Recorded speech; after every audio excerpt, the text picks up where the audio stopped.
샬롬, 안녕하세요. 오늘은 잠언 23장 하겠습니다. 우리에게 믿음이 있다는 증거는 뭘로 나타날 수 있을까요? 여러 가지가 있겠지만 무엇보다도 우리에게는 영원이 있다는 것, 구원이 있다는 것을 확신하는 것이고, 또 그러다 보니 영원한 가치와 또 소중함을 안다는 것이 세상 사람들과는 다르고, 또 그것이 우리의 믿음의 표현이기도 합니다. 영원한 생명과 영원한 기업의 가치를 알기 때문에 안개처럼 사라질 것에 대해서 집착하지 않고, 또 영원한 기쁨과 즐거움을 추구하며 살아야 하는 삶이 우리들인데, 사실 우리는 그렇지 못할 때가 많습니다. 그래서 잠언 23장을 통해서 믿음이 있는 자 또는 지혜로운 자는 어떻게 세상에서 쾌락보다는, 또 재물을 모으는 것보다 다른 것을 목표로 삼을 수 있는지를 생각해 보면 좋겠습니다. 성도는 탐욕이나 쾌락의 지배를 받지 않으며 절제하며 살아야 할 것을 잠언 23장 말하고 있습니다. 1절, 2절입니다. 내가 관원과 함께 앉아 음식을 먹게 되거든 삼가 내 앞에 있는 자가 누구인지를 생각하며, 내가 만일 음식을 탐하는 자이거든 내 목에 칼을 들 것이니라. 그의 맛있는 음식을 탐하지 말라. 그것은 속이는 음식이니라. 음식에 대한 탐욕에 대한 경고의 말씀입니다. 이때 관원은 나보다 높은 사람 또는 힘 있는 사람으로 그 사람 앞에서 식사를 할 때 어떤 교제가 아니라 좀 뭔가 잘 보여야 되고 뭔가 목적이 있어서 할 거라는 그런 전제가 있는 것 같습니다. 그럴 때 조심하라 표현하고요. 음식을 탐하는 자들에게 목에 칼을 두라고 말하는데, 저도 음식 되게 좋아하고 탐하거든요. 근데 오늘 보니까 목에 칼을 두라고 할 만큼 음식에 대한 절제를 말씀하고 있습니다. 그러니까 우리가 음식을 막 탐욕스럽게 먹는 모습이 관원의 눈에 그렇게 좋은 모습으로 보일 리 없기 때문이 아닐까? 또 왜 그럴까 생각하게 됩니다. 목숨이 아깝거든 음식을 절제하라 말합니다. 너무 많이 먹어도 또 안 되고 뭐 여러 가지 이유가 있겠죠. 디모데전서 4장 3절에 보면 음식물은 하나님이 지으신 바니 믿는 자들과 진리를 아는 자들이 감사함으로 받을 것이니라. 성경은 음식을 즐기는 일을 금하지는 않습니다. 예수님도 음식 잘 드셨고 같이 막 그런 말씀 있잖아요. 그런데 그리스도인이 경계해야 할 7가지 죄악, 제가 한번 설명드린 적이 있는데 그 안에 탐식의 죄가 있기는 합니다. 이게 큰 죄인 것 같아요. 제가 이렇게 음식에 대한 말씀을 하다 보니까 요즘 현대인들은 저녁에 다 같이 모여서 저녁 식사하는 게 쉽지 않은 것 같습니다. 가족이 바쁘다고 이런저런 이유로 식탁 교제를 잘 못하는 것 같습니다. 우리가 하루에 한 번은 다 같이 모여서 음식을 먹는 것도 중요하지만 또 하루로 감사하고 또 음식을 주신 하나님을 생각하고 감사하는 그런 시간이 회복되어야 되지 않을까 생각하게 됩니다. 식탁은 단순히 밥을 먹는 자리가 아니라 생명을 이어가는 시간이고요. 또 무엇보다도 행복의 식탁, 가정을 굉장히 행복하게 만들어줄 것 같고, 하나님이 보시기에 아름다운 자리, 복된 자리가 될 것 같습니다. 여러분의 식탁이 그런 식탁 되기를 축복합니다. 23장 4절에서 5절입니다. 부자 되기에 애쓰지 말고 내 사사로운 지혜를 버릴지어다. 내가 어찌 허무한 것에 주목하겠느냐. 정령이 재물은 스스로 날개를 내어 하늘을 나는 독수리처럼 날아가리라. 1, 2, 3절이 음식에 대한 절제에 대한 말씀이었다면, 지금 읽은 부분은 재물에 대한 탐욕을 경고하고 있습니다. 부자 되기에 애쓰지 말라고 하는데 우리 모두 부자 되기에 애쓰지 않나요? 여러분 어떠세요? 이때 부자 되기에 애쓰지 말라는 얘기는 무엇보다도 우선순위의 문제인 것 같습니다. 부자 되기에 집중하다 보면 또 사사로운 그런 꾀를 부리게 되고, 또 무엇보다도 우선순위가 하나님보다는 다른 것에 집중할 수 있기 때문에 부자 되기에 애쓰지 말라 이렇게 말하는 것 같습니다. 그러니까 돈을 향한 인간의 탐욕은 수단과 방법을 가리지 않게 되고 또 인간성을 소멸하게 되고 여러 가지 문제들이 있게 되죠. 부자가 되려고 애쓰면 어떤 내가 지금 바쁘고 뭐 여러 가지 이유들의 합당한 명분을 댑니다. 그러나 영적인 일에는 관심이 없어지고요. 또 영적인 일에 쓸 시간이 없다고 생각합니다. 부자가 되려고 애쓰지 말라. 밑줄 긋고 생각해 보고 싶은 말씀입니다. 여러분의 삶의 우선순위에 대해서 한번 점검해 보시고요. 부자 되기에 앞서서 무엇보다도 내가 먼저 해야 될 일이 무엇인지 생각하는 우리였으면 좋겠습니다. 장기에 부리면서 부자가 되는 것, 독수리가 휙 날아가는 것처럼 그렇게 물질이 휙 날아갈 수 있다고 설명합니다. 재물은 하나님에게 주신 복이라고 잠언 8장 17절 18절 우리가 했었는데요. 나를 사랑하는 자들이 나의 사랑을 입으며 나를 간절히 찾는 자가 나를 만날 것이니라. 부귀가 내게 있고, 부귀가 부자죠. 부귀가 내게 있고 장구한 재물과 공의도 그러하니라. 부귀, 재물 다 하나님의 것이고요. 하나님이 주셔야 됨을 말씀하고 있습니다. 다시 말해서 돈의 주인, 재물의 주인은 하나님입니다. 우리가 이 돈의 참된 주인이 바로 인식할 때 우리가 돈으로 향했던 시선과 마음을 하나님께로 돌릴 수 있을 것 같습니다. 예수 그리스도를 믿으면서 우리가 돈에 대한 개념이 세상 사람들하고 같다면 안 되겠죠. 그래서 돈보다 더 귀한 예수 그리스도를 믿는 자, 또 더 귀한 예수를 사랑하는 자, 그런 우리가 됐으면 좋겠습니다. 23장 7절에서 9절입니다. 대저 그 마음의 생각이 어떠하면 그 위인도 그러한즉 그가 내게 먹고 마시라 할지라도 그의 마음은 너와 함께하지 아니함이라. 내가 조금 먹은 것도 토하겠고 내 아름다운 말도 헛된 대로 돌아가리라. 미련한 자의 귀에 말하지 말지니 이는 그가 내 지혜로운 말을 업신여길 것임이니라. 대저 그 마음의 생각이 어떠하면 그 위인도 그러하다. 이 말씀은 마음이 그 사람의 존재를 나타낸다는 거죠. 그러니까 마음이 어떠하면 생각이 나오고 그 생각이 바로 그 사람이고 그 사람의 삶을 만드는 것입니다. 마음은 우리의 생각을 만들어내는 곳이죠. 그래서 예레미야 17장 9절에서도 보면 만물보다 거짓되고 심히 부패한 것은 마음이라고 지적합니다. 이 부패하기 쉬운 마음이, 그 마음의 생각이 곧 나라는 거예요. 그래서 우리가 마음 관리를 잘해야 됨을 제가 몇 번 말씀드렸습니다. 우리 마음의 근원이 하나님을 떠날 때 마음과 생각은 쉽게 부패할 것입니다. 우리가 마음대로 생각하고 또 생각대로 마음대로 살아갈 존재가 아니죠. 하나님 주신 말씀을 생각하고 또 말씀대로 살아가야 될 존재가 바로 우리들입니다. 23장 10절에서 11절입니다. 이 지게석을 옮기지 말며 고아들의 밭을 침범하지 말지어다. 대적 그들의 구속자는 강하시니 그가 너를 대적하여 그들의 원한을 풀어주시리라. 사회적 약자의 권리를 침해하지 말라는 건 제가 22장에서도 말씀드렸습니다. 또 반복되는데요. 그렇게 우리가 그들의 원한을 사면 하나님께서 그들의 원한을 풀어주실 만큼 그 약자들을 보호하신다고 재차 말씀하고 있습니다. 약자의 권리를 침해하는 일은 그 약자를 만드신 하나님의 권리를 침해하는 일이고 하나님의 질서를 거스르는 죄입니다. 23장 12절에서 14절인데요. 이때 이 12절 14절은 자녀 양육 방법에 대한 가르침인데 우리가 22장에서도 자녀 양육 말씀드렸었잖아요. 한번 읽어보겠습니다. 훈계에 착심하며 지식의 말씀에 귀를 기울이라. 아이를 훈계하지 아니하려고 하지 말라. 채찍으로 그를 때릴지라도 그가 죽지 아니하리라. 내가 그를 채찍으로 때리면 그의 영혼을 수월에서 구원하리라. 훈계하는 것이 중요한 게 아니라 이 훈계하는 부모가 어떤지가 사실 더 중요하다는 말씀입니다. 부모의 마음에 믿음이 있어야 되고 또 지혜가 있어야 잘 훈계할 수 있음을 설명하고 있습니다. 여러분, 저 훈계할 준비가 되어 있는지 한번 생각해 봤으면 좋겠습니다. 이때 훈계에 착심하며 지식의 말씀에 귀를 기울이다, 이 말씀이 있는데요.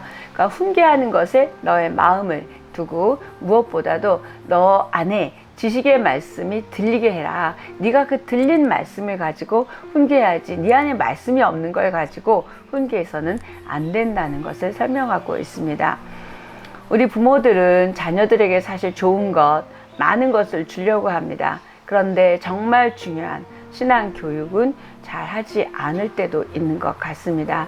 인생에서 최초의 학교는 가정입니다. 또 최초의 교사는 부모입니다.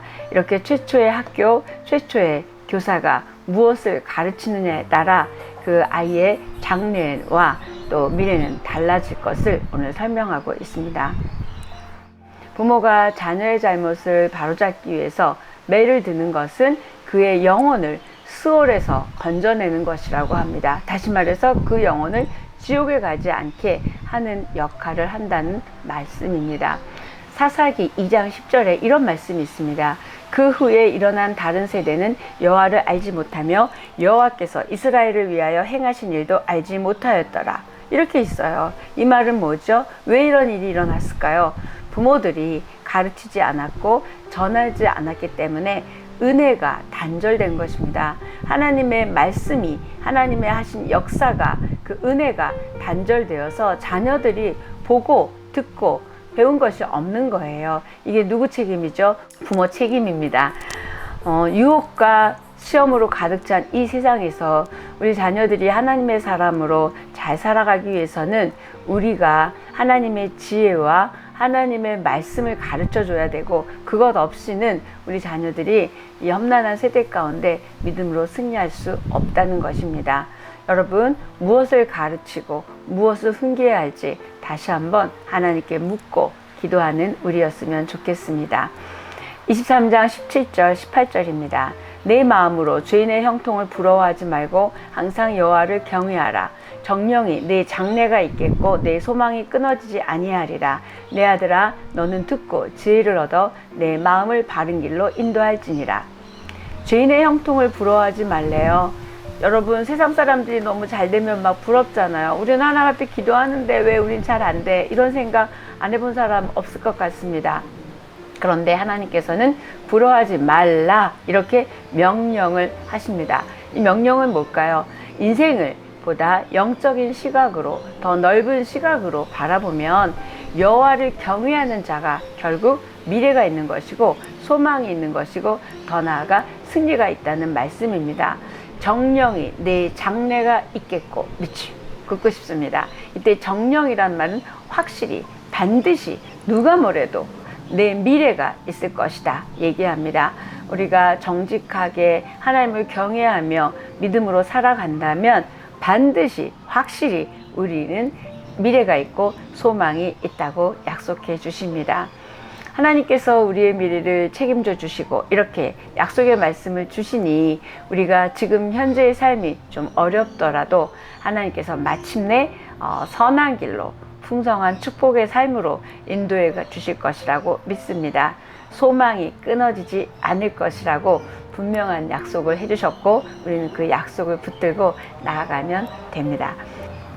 잠언에서는 또 시편에서도 그렇고요. 세상 사람들이 막 잘되고 형통한 거 부러워하지 말라고 굉장히 여러 곳에서 말씀하고 있습니다. 뭔가 수단 방법을 가리지 않고 잘된 사람을 우리가 부러워하고 또는 비교하거나 낙심하고 스스로를 초라하게 여겨서는 안 될 것입니다. 저와 여러분은 갈 길이 다르고요. 살아갈 방법이 다른 자들이기 때문입니다. 로마서 15장 13절 이렇게 말씀합니다. 소망의 하나님이 모든 기쁨과 평강을 믿음 안에서 너에게 충만케 하사 성령의 능력으로 소망이 넘치게 하시기를 원하노라. 어렵지만 믿음으로 살 때 이렇게 소망의 하나님께서 우리에게 소망을 주시고 바로 하나님이 우리의 소망입니다. 믿음은 소망이고 믿음은 희망입니다. 23장 22절 25절입니다. 이 말씀은 부모 공경에 대한 교훈입니다. 읽으면서 저도 좀 찔리긴 하더라고요. 읽어볼게요. 너를 낳은 아비에게 청종하고 내 늙은 어미를 경히 여기지 말지니라. 진리를 사되 팔지는 말며 지혜와 훈계와 명철도 그리할지니라. 의인의 아비는 크게 즐거울 것이요 지혜로운 자식을 낳은 자는 그로 말미암아 즐거울 것이니라. 내 부모를 즐겁게 하며 너를 낳은 어미를 기쁘게 하라.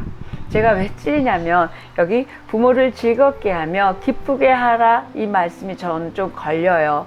왜냐면 제가 부모를 기쁘게 하고 즐겁게 하기보다는 제가 부모의 도움을 많이 받고 부모님이 저를 바쁘다고 많이 도와주시기만 했지 제가 정말 기쁘게 해드리지는 못한 것 같습니다. 근데 오늘 말씀을 보니까 이렇게 너를 낳은 어미를 기쁘게 하라고 말씀하고 있습니다.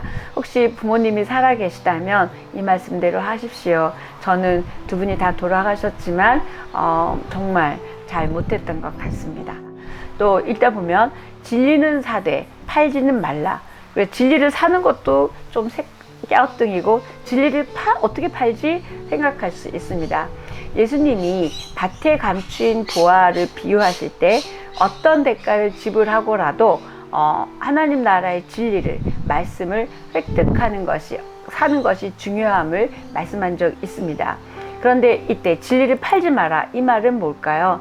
우리가 어떻게 진리를 팔 수 있을까요? 내가 세상적인 이익 때문에 또 세상적인 어떤 그런 가치관 때문에 진리에 불순종하는 것이 진리를 파는 겁니다. 또 내 양심을 속이는 것도 진리를 파는 거고요. 말씀을 왜곡하는 것, 또 무엇보다도 말씀을 소홀히 여기는 것, 외면하는 것 전부 진리를 파는 행위입니다. 우리가 어떤 대가를 치르러도 진리를 사고 말씀을 사고 결코 그 말씀을 놓지 않는 우리이기를 바랍니다. 23장 26절에서 28절입니다. 내 아들아 내 마음을 내게 주며 내 눈으로 내 길을 즐거워할지어다. 대저 음녀는 깊은 구덩이요 이방 여인은 좁은 함정이라. 참으로 그는 강도같이 매복하며 사람들 중에 사악한 자가 많아지게 하느니라. 부모의 가르침을 마음에 두어야 하는데 그렇게 하지 못하도록 하는 게 있습니다. 그게 지금 말씀을 보니까 음녀와 이방 여인입니다. 잠언 1장에서부터 9장까지 제가 말씀드릴 때도 아버지가 아들에게 전하는 그 내용 중에서 가장 많이 나온 주제가 음녀와 이방 여인이다 말씀드린 적이 있거든요. 이렇게 음녀와 이방 여인은 지혜와 대조되는 표현으로 하고 있습니다. 영적으로 하나님으로부터 우리를 멀어지게 하고 우리의 마음을 빼앗아가는 것이 바로 음녀입니다. 이때 음녀는 음란한 그런 여인도 있지만 그거보다는 우리가 지혜롭지 않은 것, 세상적인 것을 말하고 있습니다. 23장 29절에서 35절입니다. 이 부분은 꽤 긴 절을 술에 대한 경고를 하고 있습니다. 술 취함의 문제를 자세히 다루고 있는데요. 재앙이 네게 있느뇨, 근심이 네게 있느뇨, 분쟁이 네게 있느뇨, 원망이 네게 있느뇨, 까닭 없는 상처가 네게 있느뇨, 붉은 눈이 네게 있느뇨, 술에 잠긴 자에게 있고 혼합한 술을 구하러 다니는 자에게 있느니라. 포도주는 붉고 잔에서 번쩍이며 순하게 내려가나니 너는 그것을 보지도 말지어다. 그것이 마침내 뱀같이 물 것이요 독사같이 쏠 것이며 또 내 눈에는 괴이한 것이 보일 것이요 내 마음은 구부러진 말을 할 것이며 너는 바다 가운데 누운 자 같을 것이요 돛대 위에 누운 자 같을 것이며 내가 스스로 말하기를 사람이 나를 때려도 나는 아프지 아니하고 나를 상하게 하여도 내게 감각이 없도다. 내가 언제나 깰까 다시 술을 찾겠다 하리라. 너무 자세하게 이 술 취한 증세들이 나오고 있고 나쁜 단어는 굉장히 다 들어있는 것 같습니다. 음녀에 이어서 술로 인한 방탕을 지금 설명하고 있습니다.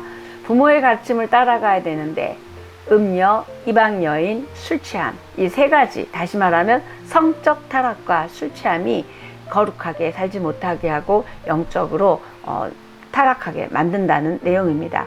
호세아 4장 11절은 이렇게 말합니다. 음행과 묵은 포도주와 새 포도주가 마음을 빼앗느니라. 호세아도 하나님의 백성을 빼앗아가는 게 뭐래요? 음녀와 술이라고 말하고 있습니다. 무엇보다도 하나님으로부터 멀어지게 하고 죄 짓는 통로가 되게 할 수 있기 때문에 잠언에서 이렇게 여러 긴 지면을 할애하면서까지 술 취함에 대한 경고를 하고 있습니다. 지금 31절에서 보니까 쳐다보지도 말래요. 다시 말하면 유혹에 빠지지 않을 수 있어가 아니라 아예 유혹이 될 것을 바라보지도 말라고 가까이 가지도 말라고 말하고 있습니다. 우리가 가지 말아야 할 곳, 잊지 말아야 할 곳을 분별하는 것이 지혜이고 아예 그 근처에 가지도 않고 보지도 않는 것이 바로 지혜입니다. 저와 여러분은 술에 취하는 자가 아니라 성령에 취하여 살아가는 우리이기를 소망합니다. 디모데전서 3장 8절 말씀 마무리하겠습니다. 술에 임박이지 않아야 집사가 될 수 있다고 조건을 말하고 있습니다. 고린도전서 6장 10절에서는 술 취하는 자는 하나님 나라를 유업으로 받지 못한다고 말씀하고 있습니다. 여러분, 오늘 23장을 통해서 우리가 믿음으로 어떻게 선택해야 할지, 살아야 할지를 말씀하고 있습니다. 저 여러분이 그 삶을 살아내는 우리이기를 축복합니다. 오늘 여기까지 하겠습니다.